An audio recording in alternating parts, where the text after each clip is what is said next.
¿Qué pasaría si los más grandes arquitectos del cine se convirtieran en sus propios guardianes, encerrando escenas, quemando bobinas y reescribiendo la historia con una sola firma?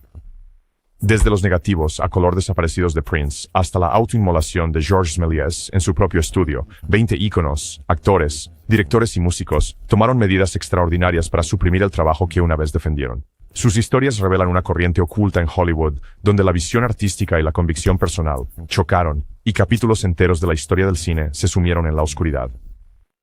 Sean Young, una prometedora revelación en Blade Runner de Ridley Scott en 1980 y en Dune de David Lynch en 1984, dio paso a una carrera marcada por la controversia, y algunos alegan un borrado intencional. El informe sobre la destrucción de cintas detrás de cámaras por parte de Young proviene de sus propias declaraciones. En una entrevista de 1990 con Entertainment Weekly, afirmó haber quemado cada fragmento de metraje que la retrataba como inestable. Sin embargo, los registros del estudio y los inventarios de archivos no muestran bobinas perdidas, y las cintas publicitarias de Warner Bros. De su propuesta de Catwoman de 1991 sobreviven intactas en las bóvedas de la cadena. Su despido de Batman en 1989, oficialmente debido a un accidente a caballo, encendió una disputa pública con Kim Basinger y Warner Bros., durante la cual Young amenazó con destruir cualquier metraje que considerara no autorizado. Ese mismo año, resolvió una demanda por acoso, presentada por James Woods y su entonces prometida, Kristen Guthrie, un episodio que luego culpó a una conspiración del estudio para sabotear su carrera. Sin embargo, ningún expediente legal o reclamación de seguros hace referencia a medios perdidos. En 2018, Young enfrentó cargos menores por supuestamente tomar 2 laptops de un set en Nueva York. Se retiraron los cargos tras su devolución, alimentando la especulación sobre su volatilidad. Archivistas en el Archivo de Cine y Televisión de UCLA confirman que todos los diarios y metraje de sus trabajos principales de estudio están contabilizados sin lagunas atribuibles a su intervención. Como señala el historiador de cine Peter Hansen, el mito de Young sobre cintas destruidas dice más sobre el chisme de Hollywood que sobre hechos archivísticos. Su legado sigue siendo una mezcla de anécdotas en el set y leyendas de tabloides, en lugar de actos concretos de supresión. Príncipe. Cuando Prince experimentó su famoso despertar espiritual en diciembre de 1987, no solo retiró el Black Album, ordenó la destrucción de un estimado de 500,000 copias de vinilo prensadas, considerándolas oscuras y malignas, después de lo que él llamó una comunión trascendental con su musa. Los discos promocionales ya en circulación, menos de 10 en todo el mundo, escaparon a su purga y ahora se venden por más de $25,000 cada uno en subastas, según informes de Rolling Stone. Su trabajo cinematográfico sufrió un destino similar. Tras la tibia recepción de Under the Cherry Moon en 1986, Prince insistió en que todas las copias en color fueran reemplazadas por un máster en tono sepia que supervisó personalmente. Los registros del estudio de Warner Bros. Muestran que los negativos originales fueron sellados en una bóveda con control climático en 1988 y no han sido tocados desde entonces. Las retrospectivas ocasionalmente proyectan una versión en blanco y negro aprobada en 1993 para el Festival de Cine de Londres, pero el negativo a color completo sigue siendo inaccesible, protegido por los estrictos protocolos de licencias del patrimonio de Prince establecidos en 2017. El biógrafo Per Nielsen describe esto como la máxima afirmación de propiedad artística, subrayando el perfeccionismo de Prince en todos los medios. A pesar de las peticiones de los fanáticos y las solicitudes de archivo presentadas ante la Biblioteca del Congreso, la herencia ha rechazado cualquier otra publicación pública. Como resultado, tomas importantes como la secuencia de apertura de 12 minutos y un final alternativo con Carmen Electra permanecen sin ver, atrapadas detrás de una puerta de bóveda que solo Prince abrió alguna vez. Brigitte Bardot. Al retirarse en 1973 a los 39 años, Brigitte Bardot efectivamente congeló gran parte de su legado cinematográfico. Conocida por desafiar las demandas de los estudios, se negó a autorizar ediciones de video casero sin cortes de "Y Dios creó a la mujer" en 1956, lo que llevó a los distribuidores estadounidenses a ofrecer solo una versión muy censurada de 82 minutos, bajo amenaza de acciones legales. Documentos judiciales franceses revelan que el padre de Bardot, Louis, demandó la eliminación de imágenes promocionales indecentes de Menina, la chica en bikini, en 1952, aunque la orden judicial fue anulada con base en la primera enmienda en 1954. El activismo por los derechos de los animales de Bardot controló aún más. Cualquier reedición propuesta tenía que pasar por su junta de revisión personal, que exigía cortes a las escenas consideradas gratuitas o explotadoras. Como resultado, solo 12 de sus 47 películas aparecen en plataformas de streaming hoy, cada una editada para cumplir con sus estipulaciones. En 1982, bloqueó con éxito una retrospectiva de Channel 4, citando su derecho a estar libre. Olvidó olvidados bajo las leyes de privacidad francesas, un movimiento sin precedentes que dejó muchas películas de los inicios de carrera sin ser examinadas por los académicos. El administrador de la herencia, Richard Bacallian, confirma que los negativos originales permanecen almacenados en la bóveda de Gaumont en Saint-Rémy-lès-Chevreuse, pero no se han distribuido copias completas desde 1975. La decisión de Bardot de congelar en lugar de destruir ha creado un aura de escasez. Los cinéfilos viajan a retrospectivas privadas en París y Roma para echar un vistazo a copias restauradas en 35 milímetros, mientras que el público en general debe conformarse con ediciones digitales truncadas. Grace Jones. En 1982, Grace Jones capturó su electrizante presencia escénica para One Man Show, una película de concierto rodada en Betacam SP que Jones luego consideró demasiado cruda para la posteridad y la retuvo de su lanzamiento en VHS o DVD. La cinta maestra original de 90 minutos permanece guardada en una bóveda de París, accesible solo para el manager de toda la vida de Jones, Jean-Paul Good. Los intentos de Polygram en 1995 y de Island Records en 2005 de remasterizar el metraje fueron rechazados, ya que Jones insistió en supervisar cualquier transferencia digital. Su documental de 2017, Bloodlight and Bamie, dirigido por Sophie Fiennes, ilustra el grado de su control. No aparecen clips de archivo anteriores a 1980, lo que obliga a la película a depender completamente del metraje contemporáneo, filmado en Jamaica y Londres. El contrato de Jones estipulaba que cualquier uso de material anterior a 1980 requería su consentimiento por escrito, una cláusula que sigue vigente. Las antologías de vídeos musicales a menudo excluyen su trabajo temprano para Island Records, incluido el innovador clip de Warm Leatherette de 1980, que solo sobrevive en cintas colectoras de VHS. En entrevistas con The Guardian, Jones ha llamado a estas omisiones sacrificios necesarios para proteger su imagen. Aunque sus papeles cinematográficos en Conan el Destructor en 1984 y Panorama para Matar en 1985 circulan libremente, cientos de tomas descartadas que documentan sus ensayos y sesiones de moda están selladas bajo disposiciones de propiedad intelectual que se extienden 70 años más allá de su muerte. Shelley Duvall. La interpretación de Shelley Duvall como Wendy Torrance en El Resplandor de Stanley Kubrick en 1980 fue tan intensa que posteriormente describió el rodaje como terrorífico, lo que la llevó a evitar casi toda la publicidad relacionada. Los Warner Bros. Compilaron un documental de 33 minutos, titulado Haciendo el Resplandor, filmado por la hija de Kubrick, Vivian. El estudio retuvo todos los descartes hasta 2002, cuando una edición limitada en DVD incluyó solo 6 minutos de escenas eliminadas. Duvall se negó a participar en el comentario del DVD, insistiendo en que revivir esos recuerdos no servía a nadie en su entrevista de 2003 con Los Angeles Times. Detrás de cámaras, Kubrick había filmado más de 100 horas de metraje de ensayos en película de 16 milímetros. Según el archivista Michael Lasky, estos carretes fueron destruidos a mediados de la década de 1880 durante una reorganización de la bóveda del estudio, supuestamente bajo las órdenes de Kubrick para mantener el aura de misterio de la película. El agente de Duvall confirmó en 2015 que ella bloqueó cualquier solicitud para esos diarios, incluso de renombrados documentalistas. Como resultado, los investigadores dependen de las películas caseras personales en Super 8 de Vivian Kubrick, ahora alojadas en el British Film Institute, para estudiar el proceso de actuación de Duvall. La retirada de Duvall convirtió el silencio en una forma de supresión. Al rechazar entrevistas, comentarios o acceso a archivos, se aseguró de que solo el montaje teatral y ciertos extras del DVD definieran su legado en El Resplandor. Los fanáticos continúan solicitando a Warner Bros. Una publicación completa de las tomas descartadas, pero el veto explícito de Duvall permanece absoluto. Dave Chappelle. Cuando Dave Chappelle se alejó de Chappelle's Show en junio de 2005, no simplemente renunció. Efectivamente enterró un tesoro de material no emitido. Después de 2 temporadas emblemáticas que combinaron comedia de sketches con agudo comentario social, Chappelle se negó a regresar para una tercera, renunciando a un contrato de $50 millones y dejando a Comedy Central con docenas de sketches y tomas eliminadas guardadas en sus bóvedas. En julio de 2006, la cadena lanzó solo 3 episodios no emitidos como The Lost Episodes, una compilación de 75 minutos que Chappelle ni aprobó ni supervisó. Estos fragmentos insinúan una temporada más completa que permanece oculta, accesible solo para archiveros bajo estrictos acuerdos de confidencialidad.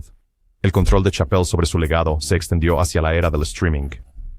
En noviembre de 2020, contactó personalmente a Netflix al descubrir que Chappelle's Show se había unido silenciosamente al catálogo de la plataforma. En pocas horas, la serie fue retirada, a pesar de haber estado al aire menos de un mes. Más tarde, logró la eliminación del programa de HBO Max para finales de año, citando tarifas de licencia impagas y desacuerdos creativos. Estas eliminaciones de alto perfil subrayan su insistencia en, sobre tanto, la soberanía financiera como artística, incluso a costa del acceso público. Hoy, el material suprimido de Chappelle está en un limbo digital. El archivo de Comedy Central registra docenas de rollos desenterrados, pero ninguno ha salido a la luz en una forma aprobada por el director. Como observa la historiadora cultural Maya Jenkins, Chappelle ha convertido la ausencia en su propia declaración. Cada eliminación reafirma su autoría sobre lo que las audiencias pueden o no ver. Los sketches que permanecen tientan a los fanáticos con lo que pudo haber sido, mientras que la mayoría de su trabajo de principios de los años 2000 sigue siendo un misterio guardado en una bóveda. Greta Garbo. En marzo 27 Garib Chayo MGM, en marzo de 1941, y no simplemente se retiró, selló toda su filmografía detrás de un velo de silencio. Aunque Metro-Goldwyn-Mayer conservó copias de sus 28 películas, Garbo se negó a autorizar cualquier nuevo relanzamiento en cines, emisiones por televisión o lanzamientos en video casero, insistiendo en que su imagen en pantalla permaneciera congelada en el tiempo. Como la estrella mejor pagada del estudio a finales de los años 1920, su partida abrupta a los 35 años sorprendió a Hollywood, y su estipulación contra una mayor distribución relegó efectivamente clásicos como La Reina Cristina en 1933 y Ana Karenina en 1935 a circuitos de revivales limitados. Décadas más tarde, el misticismo de Garbo solo se profundizó con la aparición de la tecnología de video casero. Cuando las cintas de VHS proliferaron en los años 1980, su patrimonio se negó a licenciar cualquier título, bloqueando incluso copias en blanco y negro de los estantes de alquiler de videos.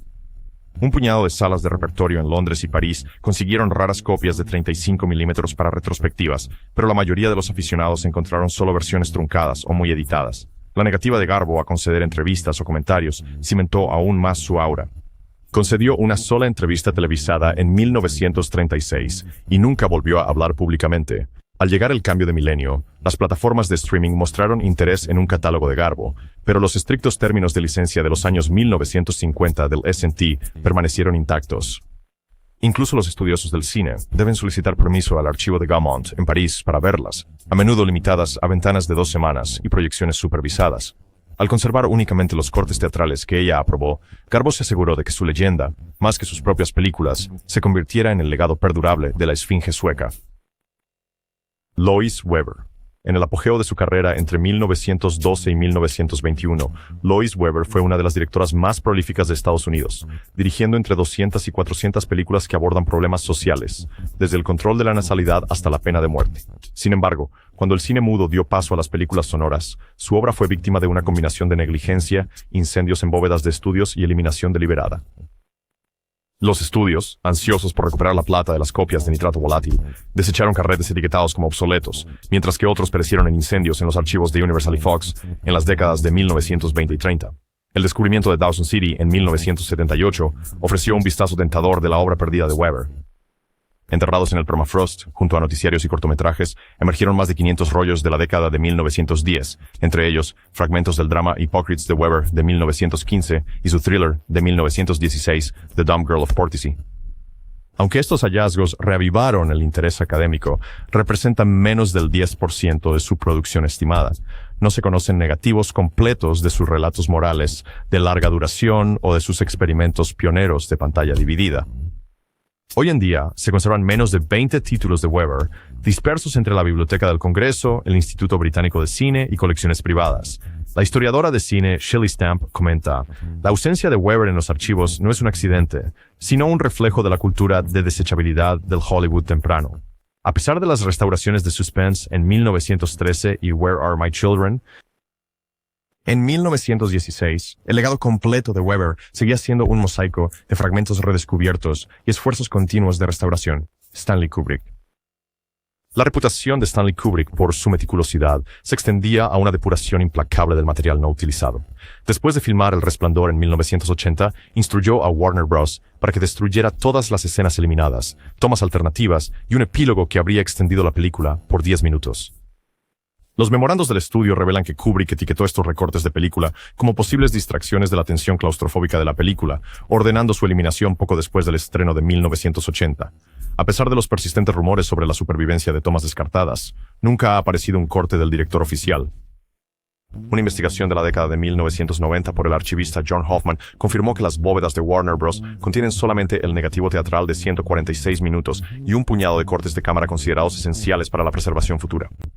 La hija de Kubrick, Vivian, que filmó imágenes privadas detrás de cámaras en Super 8, se negó a compartir sus bobinas personales con los documentalistas, citando los deseos de su padre. La eliminación de material alternativo por parte de Kubrick subraya su creencia de que la forma final de una película es sacrosanta. Como observó el crítico Michael Herr, Kubrick no quería lo que pudiera estar atormentando al espectador. El resultado es una experiencia cinematográfica singular. El público conoce El Resplandor solo tal como lo aprobó Kubrick, sin perspectivas de explorar hilos narrativos abandonados o secuencias eliminadas. Georges Méliès. Georges Méliès, a menudo considerado como el primer pionero de los efectos especiales en el cine, supervisó la destrucción de gran parte de su propio legado en un momento de desesperación. Después de que Pathé Frères tomara su estudio en Montreux en 1913, Méliès enfrentó la ruina financiera. Para 1923, quemó todos los negativos, escenarios y disfraces restantes en un ataque de ira, consignando cientos de películas al olvido. Durante la Primera Guerra Mundial, el ejército francés también requisó aproximadamente 400 copias para la recuperación de plata, devastando aún más su archivo. De las aproximadamente 520 películas dirigidas por Méliès entre 1896 y 1912, solo unas 200 sobreviven hoy, muchas de ellas como copias fragmentarias o deterioradas. Las restauraciones más completas, como Viaje a la Luna en 1902 y El Viaje a lo Imposible en 1904, derivan de copias descubiertas en colecciones privadas y el hallazgo de Dawson City en 1979. Sin embargo, toda la serie de sus experimentos de trucos cinematográficos permanece perdida, sus tramas reconstruidas solo a través de guiones y fotografías promocionales. La autoeliminación de Méliès subraya la fragilidad del cine temprano. Como señala el historiador Paolo Cerci-Usai, las llamas de Méliès consumieron no solo filmación, sino un capítulo de la historia del cine. Hoy en día, los archivos cinematográficos de todo el mundo continúan el arduo trabajo de reconstruir su obra visionaria. Cada fragmento recuperado es un testimonio de lo que una vez fue y lo que quizás nunca se restaure por completo. Jerry Lewis. El drama inconcluso de Jerry Lewis, The Day the Clown Cried, se mantiene como la película perdida más infame de Hollywood. Filmada entre marzo y junio de 1972 en los estudios Europa de Estocolmo, con un presupuesto de $1.600.000, la coproducción sueco-francesa contó con un elenco de 50 personas, incluyendo a Pierre Reta, David Steinberg y un no acreditado John Carradine. Lewis dirigió, coescribió y protagonizó como Helmut Stork, un payaso que lleva a niños judíos a las cámaras de gas, una premisa tan controvertida que Lewis se alarmó al ver el primer corte. Aproximadamente 96 minutos fueron ensamblados de más de 120 minutos de metraje bruto, pero Lewis se negó a autorizar la edición final, calificando la película de un desastre y una vergüenza. Según se informa, demandó a miembros del equipo que intentaron proyectar los diarios, y todas las copias de trabajo conocidas, menos de 10, fueron guardadas en su bóveda personal, inaccesibles para estudios o programadores de festivales. Cuando Lewis legó su archivo a su fundación en 2017, los materiales permanecieron sellados, sujetos a estrictos acuerdos de confidencialidad que prohíben su exhibición pública. El interés resurgió a principios de 2024, cuando la Biblioteca del Congreso concedió a algunos académicos acceso para ver una sola copia de trabajo de 35 milímetros bajo supervisión. Aún no será autorizado ninguna exhibición pública. Un documental del año 2024, De la oscuridad a la luz, entrevistó a Mel Brooks, Martin Scorsese y al equipo sobreviviente, pero se basó únicamente en imágenes promocionales y descripciones de segunda mano, subrayando la continua invisibilidad de la película. Coleccionistas y archivistas examinan guiones, fotos de producción y notas manuscritas de Lewis, con la esperanza de reconstruir escenas faltantes. Persiste el rumor de un negativo completo oculto en una bóveda suiza, pero no ha surgido evidencia creíble. Como observa la historiadora Claudia Reed, el día que el payaso lloró existe más como leyenda que cine, una historia de fantasmas de una película que se atrevió a pisar territorio prohibido. El destino de la película sigue entrelazado con la propia ambivalencia de Lewis, encerrada lejos de la historia y destinada a atormentar archivos en lugar de pantallas. Charlie Chaplin. El meticuloso control de Charlie Chaplin sobre su legado lo llevó a borrar partes significativas de su trabajo temprano. En 1926, enfrentando una deuda de impuestos atrasados de $1 millón, Chaplin optó por destruir el negativo y todas las copias conocidas de su largometraje The United Artists, A Woman of the Sea. Dirigida por Joseph von Sternberg, pero producida bajo el sello de Chaplin, esta amortización consignó la película al olvido. Durante sus años con Mutual Film entre 1916 a 1917, Chaplin ordenó de manera similar la destrucción de tomas descartadas y alternativas consideradas inadecuadas para el público familiar, temiendo que pudieran empañar su personaje del vagabundo. A pesar de los esfuerzos de Chaplin, fragmentos de estos materiales perdidos resurgieron. Durante la década de 1980, cuando los historiadores de cine Kevin Brownlow y David Gill descubrieron negativos descartados y tomas descartadas en una unidad de almacenamiento en Santa Mónica, lo que llevó al documental de 1983 Unknown Chaplin. Aún así, el metraje recuperado representa solo una fracción de lo que se perdió. Los archivistas estiman que menos del 2% de los carretes no utilizados de Chaplin sobreviven, preservados gracias a coleccionistas privados como Raymond Rohauer y descubrimientos fortuitos en archivos internacionales. Las memorias de Chaplin, de 1964, omiten cualquier mención del circo en 1928, reflejando su tendencia a curar su propia narrativa. Las imágenes entre bastidores de esa producción fueron posteriormente destruidas en un incendio en el estudio y purgas subsiguientes de la bóveda. Hoy en día, la entidad de Chaplin restringe el acceso a sus archivos privados, requiriendo que los investigadores vean los descartes sobrevivientes bajo estricta supervisión y prohibiendo cualquier difusión pública de materiales no vistos. El erudito cinematográfico David Robinson señala que el doble papel de Chaplin como autor y guardián creó un silencio curado, donde solo los cortes finales aprobados definen su legado. Los fragmentos que quedan, gags, tomas de ensayo y guiones gráficos truncados ofrecen vislumbres tentadores del proceso creativo de Chaplin, pero la gran mayoría de sus primeros experimentos permanecen enterrados, un testimonio tanto de su genio como de su obsesión por controlar su imagen. Howard Hughes. El perfeccionismo de Howard Hughes alimentó tanto la notoriedad legendaria de El Forajido como su prolongada supresión.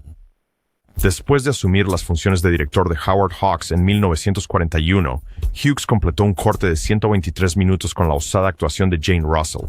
Cuando la Administración del Código de Producción rechazó la certificación por su provocativa comercialización, Hughes ordenó el retiro y reedición de todas las copias existentes. Posteriormente, entregó una versión de 117 minutos en 1947 y un montaje en blanco y negro en 1950, guardando cada vez el negativo sin alterar en una bóveda privada en el Hotel Beverly Hills, inaccesible incluso para los ejecutivos del estudio. Las demandas de la PCA y la propia indecisión de Hughes llevaron a múltiples retrasos en los estrenos. El Forajido se estrenó por primera vez en proyecciones limitadas en Texas en 1943, se expandió a 312 cines en 1946 y luego tuvo un estreno final amplio en 1950. Sin embargo, ninguna de estas proyecciones restauró la versión original. Los registros del estudio indican que el negativo de 123 minutos fue físicamente cortado, con secciones recortadas descartadas o reutilizadas para la recuperación de plata, una práctica común para los elementos de película de nitrato considerados obsoletos. No fue hasta 2009 que una versión completa no censurada de 117 minutos fue reconstruida a partir de copias sobrevivientes para video doméstico. Aunque los puristas señalan que todavía no alcanza la visión inicial de Hughes, el historiador del cine David Frazier argumenta que la supresión de The Outlaw ejemplifica la compulsión de Hughes por el control, donde la ambición artística chocó con la censura y el pragmatismo corporativo. Hoy en día, los cinéfilos buscan impresiones de coleccionista de 16 milímetros y memos del estudio para reconstruir la evolución de la película, pero el corte original de director de 123 minutos de Hughes sigue siendo uno de los artefactos más elusivos de Hollywood. Orson Welles. El enfrentamiento de Orson Welles con RKO sobre The Magnificent Ambersons ejemplifica el poder de la autoridad del estudio para remodelar y borrar la visión de un director. Tras el triunfo de Citizen Kane en mayo de 1941, Welles rodó un montaje de 131 minutos de Ambersons que ahondaba profundamente en la novela de Booth Tarkington. Las malas proyecciones de prueba llevaron a RKO a recortarla a 88 minutos en enero de 1942, añadiendo un final feliz impuesto por el estudio sin el consentimiento de Welles. Welles estaba en Brasil filmando Journey into Fear cuando se enteró de las drásticas ediciones, y sus detalladas notas sobre la restauración fueron ignoradas, ya que el estudio destruyó los rollos eliminados poco después. Durante décadas, los cinéfilos buscaron material perdido. En 1991, el historiador de cine Richard Wilson descubrió 25 minutos de tomas descartadas y escenas alternativas en un archivo de RKO, lo que permitió una reconstrucción parcial que restauró el carácter, las motivaciones y la profundidad narrativa perdida en la versión teatral. Sin embargo, este esfuerzo solo recuperó fragmentos. Escenas clave como la confrontación de George Amberson Minifer con Eugene Morgan y la secuencia extendida de la enfermedad de Isabel Amberson siguen ausentes. El propio Welles nunca recuperó el control de la película. Retrospectivas posteriores dependen de la versión truncada de 88 minutos, preservando las alteraciones de RKO como el corte canónico de facto. Como observa el académico James Nairmore, Amber Sons perdura como un palimpsesto de la ambición de Wells y los imperativos comerciales de Hollywood. El miraje perdido de la película simboliza tanto la fragilidad del arte cinematográfico como la búsqueda duradera. Reivindicar la intención original de un director, Leni Riefenstahl. El triunfo de la voluntad de Leni Riefenstahl en 1935 sigue siendo una de las películas de propaganda más potentes y más suprimidas del cine. Encargada por Adolf Hitler para documentar el mitin de Nuremberg de 1934, Riefenstahl empleó más de 30 cámaras, pioneras tomas aéreas y técnicas de cámara en movimiento que revolucionaron el lenguaje cinematográfico. Tras la derrota de Alemania en 1945, los aliados prohibieron la película bajo la Orden número 4 de la CCA, clasificándola como propaganda nazi prohibida. Permaneció en la lista tripartita de películas prohibidas en Alemania Occidental hasta que fue retirada en 1955, congelando efectivamente el acceso público durante una década. Los documentales olímpicos de Riefenstahl, Olimpia Parte 1, Festival de las Naciones, y Olimpia Parte 2, Festival de Belleza, enfrentaron una represión similar. Aunque se estrenaron en 1938, fueron retirados de circulación en 1945 y solo reaparecieron en 1958, reeditados por la propia Riefenstahl para eliminar referencias nazis evidentes y recontextualizar las películas como épicas deportivas. Incluso después de la rehabilitación legal, Riefenstahl controló estrictamente las proyecciones, licenciando las películas solo para contextos académicos o museos bajo condiciones estrictas. Rechazó las transmisiones televisivas en la década de 1960 y bloqueó las ediciones de video casero en la década de 1980, insistiendo en proteger el registro histórico mientras negaba cualquier contexto más allá de su propio comentario. Un historiador de cine, Antje Eman, señala que los esfuerzos de Riefenstahl en la posguerra para reclamar su legado convirtieron la supresión en estrategia. Al controlar el acceso, mantuvo su trabajo vivo, pero inaccesible, un punto de discordia perpetuo en los debates sobre arte, propaganda y censura. David Lynch. La relación de David Lynch con Dune en 1984 se define tanto por la ausencia como por lo que aparece en pantalla. Encargado de adaptar la densa novela de Frank Herbert, Lynch entregó un montaje preliminar que, según se informa, abarcaba entre 4 y 5 horas, muy por encima del tiempo de ejecución de 2 horas exigido por el estudio. Según participantes en la sala de edición de Lynch, varias versiones duraban entre 240 y 300 minutos antes de que Universal Pictures interviniera, insistiendo en recortes drásticos para simplificar las tramas narrativas y las secuencias de efectos especiales. Desencantado por la versión teatral final, que sentía que carecía de coherencia y profundidad de personajes, Lynch repudió públicamente la película, rechazando cualquier oportunidad posterior de lanzar una versión del director. En entrevistas alrededor del 40º aniversario de la película, Lynch reiteró que nunca vio Dune tal como se estrenó, lamentando que las presiones contractuales y financieras lo habían obligado a renunciar al control creativo. A pesar de las peticiones de los fanáticos y las investigaciones de archivo, Universal mantiene que los negativos originales están bajo condiciones de bóveda, accesibles solo para un puñado de preservacionistas bajo estrictos acuerdos de confidencialidad. El resultado es un mito parcial. Los cinéfilos debaten la existencia de la visión completa de Lynch, mientras los archivistas confirman que docenas de escenas eliminadas y tomas alternativas permanecen almacenadas en rollos controlados climáticamente en los archivos de Universal. Como observa la estudiosa Marcia Bradshaw, Dune de Lynch vive 2 veces, una en la versión cinematográfica y otra en la imaginación colectiva de lo que podría haber sido. Hoy en día, la única edición autorizada es la versión teatral de 137 minutos. Todos los intentos de descubrir una versión más larga han sido rechazados, consolidando a Dune como uno de los cortes del director perdidos más tentadores del cine moderno. Michael Cimino. La Puerta del Cielo de Michael Cimino, en 1980, sigue siendo sinónimo de ambición épica y rechazo de los estudios. Inicialmente presentada como una copia de trabajo de 325 minutos a los ejecutivos de United Artists, ensamblada a partir de más de 200 horas de material filmado, la película fue inmediatamente marcada como excesiva y no comercial, y retirada tras una sola semana de estreno. United Artists exigió una versión recortada, y Cimino supervisó a regañadientes una reedición reducida a 219 minutos para el estreno teatral de 1981. Sin embargo, incluso esa versión tuvo corta vida. El estudio ordenó un nuevo recorte a 149 minutos, la única iteración que llegó a un público amplio. Los 176 minutos eliminados de la visión original de Cimino no fueron archivados, sino destruidos. Los memorandos del estudio revelan que los recortes negativos fueron físicamente cortados del máster y reciclados para la recuperación de plata, una práctica común para elementos de películas basadas en nitrato considerados obsoletos. Fragmentos sobrevivientes surgen esporádicamente en colecciones privadas, notablemente un carrete de 45 minutos mostrado en un simposio de cine del oeste de 2017, pero estos fragmentos solo ofrecen atisbos tentadores del alcance narrativo que Cimino pretendía, que supuestamente incluía secuencias extendidas de las dificultades de los inmigrantes y montajes de vida silvestre. Filmada en Montana, la historiadora de cine Linda Bergstrom caracteriza Heaven's Gate como la máxima advertencia sobre el exceso directorial, donde la destrucción de la versión más larga borró no solo el arte de Cimino, sino también un capítulo crítico del cine de autor estadounidense. La restauración de 219 minutos de The Criterion Collection, obtenida de copias teatrales sobrevivientes, sigue siendo la aproximación más cercana al trabajo de Cimino. Sin embargo, los académicos continúan abogando por una reconstrucción digital basada en fotografías de producción y registros de edición. Sin el negativo original, sin embargo, la épica completa de 5 horas y media de Cimino existe solo en la memoria y la documentación. Erich von Stroheim. La codicia de Erich von Stroheim en 1924 se cita a menudo como la víctima editorial más trágica del cine. Encargada como una adaptación fiel de la novela McTeague de Frank Norris, von Stroheim rodó un corte estimado de 9 a 10 horas, empleando múltiples cámaras y configuraciones meticulosas de luz natural para capturar cada matiz del duro paisaje de Death Valley. Sin embargo, los ejecutivos de MGM se opusieron a su duración y tono, ordenando una reducción drástica a 140 minutos para su estreno en 1924. Las restantes 7 a 8 horas de metraje fueron consignadas al almacenamiento en bóvedas y luego quemadas en la década de 1930 para recuperar la plata de las copias en nitrato, un destino confirmado por libros de contabilidad del estudio y correspondencia de los archivos de MGM.